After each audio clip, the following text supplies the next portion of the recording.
வணக்கம் நேயர்களே, இது மீன ராசியின் தை மாத ராசி பலன் 2023. வரும் தை மாதம் மீன ராசிக்காரர்களுக்கு எல்லா நன்மைகளும் கைகூடி வரும் காலமாக அமையும். ஏனெனில் குரு பகவான் உங்கள் ராசிக்கு 5ஆம் இடமான பூர்வ புண்ணிய புத்திரஸ்தானத்தை பார்ப்பதால் நீங்கள் தொட்ட காரியங்கள் எல்லாம் வெற்றி பெறும். அதேபோல் வரன் எதுவும் அமையவில்லை என்று துவண்டு போயிருக்கும் மீன ராசிக்காரர்களுக்கு திருமணம் கைகூடி வரும். அதுவே திருமணம் ஆகி குழந்தை பாக்கியம் இல்லாதவர்களுக்கு நற்செய்தி கிடைக்கும்.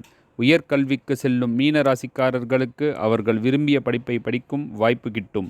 படிப்பு மற்றும் தொழில் ரீதியாக வெளிநாடு செல்ல விரும்புபவர்கள் என்றால் அதுவும் இந்த தை மாதத்தில் நடக்கும். முதலீடு செய்பவர்களாக இருந்தால் உங்களுக்கு பணவரவு நன்றாக இருக்கும். இருப்பினும் அதிக முதலீடு ஆபத்தானது. உடல் ரீதியான பிரச்சனைகள் ஏற்படும் வாய்ப்புகள் உள்ளது. உங்கள் ராசிக்கு 2ஆம் இடத்தில் ராகு இருப்பதால் கோபம், கடுமையான வாக்குவாதம் அதிகமாக இருக்கும். ஆனால் அந்த மாதிரியான சமயங்களில் பொறுமை காப்பது உங்களுக்கு நல்லது. இல்லையெனில் தேவையில்லாத மன உளைச்சல் ஏற்படும். மீன ராசிக்காரர்களுக்கு 10ஆம் இடத்தில் புதன் இருப்பதால் நல்ல யோகம். அவர்கள் புது வீடு, மனை அல்லது சொத்து மதிப்பு அதிகரிக்கும். செவ்வாயின் பார்வை உங்கள் ராசிக்கு 10ஆம் இடத்தில் இருப்பதால் முயற்சியின் மூலம் தொழிலில் நல்ல வளர்ச்சி அடையும். திருமண தம்பதிகளுக்கு இடையே அந்யோன்யம் பிறக்கும். இந்த மாதம் செய்ய வேண்டிய பரிகாரம்: தை மாதத்தில் வரும் 5 வியாழக்கிழமையும் தட்சிணாமூர்த்திக்கு 54 அல்லது 108 வெள்ளை கொண்டைக்கடலை மாலை செலுத்தி வணங்குங்கள். இல்லையெனில் நெய் விளக்கு ஏற்றி பிரார்த்தனை செய்யுங்கள். நன்றி, வணக்கம்.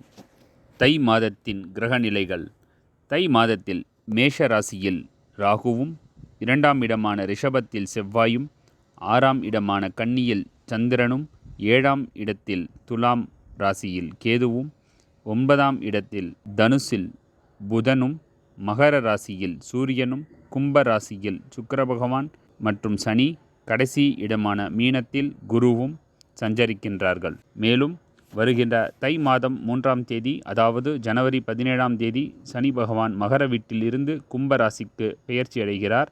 அதேபோல் 8ஆம் தேதி சுக்கிரன் மகர ராசியிலிருந்து கும்பராசிக்கும், தை 24ஆம் தேதி புதன் தனுசு ராசியிலிருந்து மகர ராசிக்கும் பெயர்ச்சி அடைகிறார்கள். இந்த 3 சஞ்சாரத்தினால் என்னென்ன பலன்கள் என்பதை பார்த்தீர்கள். மீன ராசியினர் சொல்ல வேண்டிய ஸ்லோகம்: ரிஷபத்வஜாய வித்மகே க்ருணிஹஸ்தாய தீமகே தன்னோ ப்ரஹஸ்பதி பிரச்சோதயாதே. மேலும் சனிப்பெயர்ச்சி 2023ஆம் ஆண்டு முழு விவரமும் நமது YouTube channel A to Z fun டாக்கீஸில் வழங்கியுள்ளோம். அதை கேட்டு பயன்பெறவும் மறவாமல் நம் சேனலை சப்ஸ்கிரைப் செய்யுங்கள். அப்பொழுதுதான் இது போன்ற முக்கியமான நல்ல பதிவுகளை உங்களுக்கு வழங்க முடியும்.